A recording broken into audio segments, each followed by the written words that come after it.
मेहनत करके 22 साल घर घर गांव गांव जगा करके तब आज आजमगढ़ ही नहीं बिहार की धरती पर वो आग लगाया हूं कि बिहार की सरकार को भी कम करके ओम प्रकाश राजभर ने रख दिया। अभी आपको पता नहीं, हम यूपी में एक सहयोगी दल हैं, तो आप लोगों से कह रहा हूं कि नौजवान पढ़ लिख रहे हो, मेहनत से पढ़ो, कल तेरा दिन आने वाला है, कल तेरा दिन आने वाला है। क्योंकि जो देश में हमारी माताएं बहनों ने लग करके मेहनत करके जब महिला सम्मेलन हम लोगों ने 42 जिले में किया, उसका रिजल्ट आया कि महिलाओं को 33% आरक्षण, राजनीति में भी देश के प्रधानमंत्री माननीय नरेंद्र मोदी जी को घोषणा करना पड़ा। अब 100 एमएलए का चुनाव होगा तो 33 हमारी माताएं बहनें होंगी, 100 संसद का चुनाव होगा तो 100 में 33 हमारी माताएं बहनें होंगी। इस नाते माताओं बहनों, मैं आपसे कहना चाहता हूं, पिता तुम बुजुर्गों, नौजवान साथियों, तेरे घर में, तेरे गांव में कोई बहू पढ़ी लिखी है तो उसको भी राजनीति में ले आओ। अगर तेरी बहन पढ़ लिख रही है, तेरी बेटी पढ़ लिख रही है, उसको भी राजनीति में ले आओ। 6 साल के बाद देश में महिला आरक्षण लागू होने जा रहा है, सीटें सुरक्षित होने जा रही हैं। मेरी कोशिश है कि जब हम लोगों की पार्टी से बेटी जीत के जाए सदन के अंदर, जब वो खड़ा हो तो रानी लक्ष्मीबाई की तरह वह ललकारे। ये ओम प्रकाश राजभर की सोच है। इस नाते हम महिला सम्मेलन और जागरूकता पैदा कर रहे हैं। आज आप सोचो, 33% रिजर्वेशन पंचायत चुनाव में लागू हुआ, लेकिन हम उस लक्ष्य को नहीं पा रहे। घर में रोटी बेलने वाले लोगों को, माँ बहनों को हमने प्रधान बना लिया, लेकिन जो लक्ष्य है सरकार का, वो लक्ष्य को नहीं पा सकते। इस नाते अभी से मन बनाओ। आज यही नहीं, अभी बिहार के नवादा में 50,000 की भीड़ जुटी और जिसमें कम से कम 40 से 42,000 हमारी माताएं बहनें थी। उन्होंने कहा कि नेताजी संघर्ष करो, हम तुम्हारे साथ हैं। अब हम वहां बिहार में किसी के साथ नहीं रहेंगे।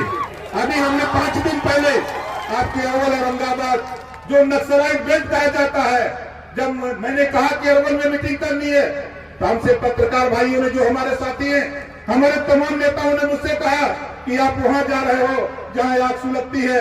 हमने कहा कि जहां आग सुलगती है वहां आग लगाने का भी काम ओम प्रकाश राजभर जानता है। और जब मैं वहां गया, 50,000 की भीड़ अरवल में जुटी और पूरे देश की राजनीति की निगाह तेरी तरफ आ गई। ये कौन लोग जुट रहे हैं? मैंने वहां बताया, ये कौन लोग जुट रहे हैं? नाई, गोड़, पाल, प्रजापति, बिंद केवट, मल्लार, निषाद केवट, राजभर चौहान, पाल, प्रजापति, चौरसिया। आरक्षण मिल जाएगा तो आधी आबादी है, ये उसमें बढ़ चढ़ के हिस्सा ले। क्या आप मानते हैं कि महिला अभी जागरूक नहीं है? बिल्कुल मैं मानता हूँ, आज भी मैं मानता हूँ। आज के इस जमाने में, कि आज के भी ज़माने में आप चले जाइए, अभी भी गांव में आपको मिलेगी कि महिलाएं जो है अभी शिक्षा की तरफ अभी बहुत तेज़ी से, जिस तरह हम लोग चाहते हैं उस तरह नहीं जागरूक। इसके पीछे कारण क्या है? क्योंकि आप देखिए, कारण ये है कि अगर आप देखेंगे तो इतिहास, गौतम बुद्ध जी ने कहा कि बुद्धम शरणम गच्छामि, संघम शरणम गच्छामि। महात्मा ज्योतिबा फुले ने संघर्ष किया कि एक समान शिक्षा। सावित्रीबाई फुले की देन है कि आज बेटियां पढ़ लिख रही हैं। 50% रिजर्वेशन छत्रपति साहू जी महाराज ने अपने राज्य में दिया, आज पूरे देश में लागू है। बाबा साहब डॉक्टर अम्बेडकर जी ने गौतम बुद्ध जी को, महात्मा ज्योतिबा फुले, सावित्रीबाई फुले, छत्रपति साहू जी महाराज के सारे महापुरुषों के विचारों को संविधान में पिरो दिया।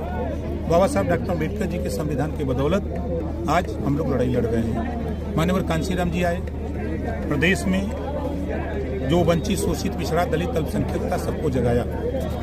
आज उसी की देन है कि आज हम लोग यहाँ मंच में बोल रहे हैं। जब महिलाओं को शिक्षा से और उनको नौकरी, दोनों चीज़ों में आप आरक्षण चाहते हैं कि उनको स्थान? राजनीति में तो उनको मिला 33%, लेकिन आबादी 50% है। 50% चाहते हैं महिलाओं के हिस्से। अच्छा बताइए कि आप पिछले एक सप्ताह से 10 दिन अतरौलिया विधानसभा में हैं और पहले यहाँ इस क्षेत्र के लिए आजमगढ़ की सबसे बेहतरीन जनसभा अतरौलिया में ही आपने किया, क्योंकि यह माननीय बलराम यादव जी का जो विकास पुरुष कहे जाते हैं, इस क्षेत्र को उन्होंने सड़कों से और चीज़ों से जोड़ा है और पंचायती राज मंत्री भी रहे 2 बार। उन्होंने मतलब कहा जाता है कि अतरौलिया में कोई काम उन्होंने नहीं छोड़ा। आप पहले हैं आपने जमीनी, जैसे क्योंकि आप ऐसे नेता हैं कि जो आप धरातल की बात करते हैं, तो हम आपसे चाहेंगे कि इतने दिनों में आपने क्या कमियां पाई और क्या 27 का आज ही से संदेश देना चाहते हैं? देखिए, जो गरीब कमजोर लोग हैं, नाई, गोड़, पाल, प्रजापति, बिंद, केवट, मल्ला, राजभर, चौहान, आर्य, बक्सी, बंजारा, बहरिया, कन्नड़, जुला, दुनियन, सारी साई, उनके लिंक मार्ग हैं। आज ही कम से कम नहीं कुछ तो हमको अंदाजा है कि 60 से ऊपर दरखास्त मिली है कि साहब हमारा रास्ता जो है नहीं बना है, हमारा RCC बना दीजिए, हमारा नाली पानी निकासी नहीं हो पा रहा है, इसको बनवा दीजिए। अगर ये चीज़ें हो गई होती तो ये दरखास्त क्यों देती?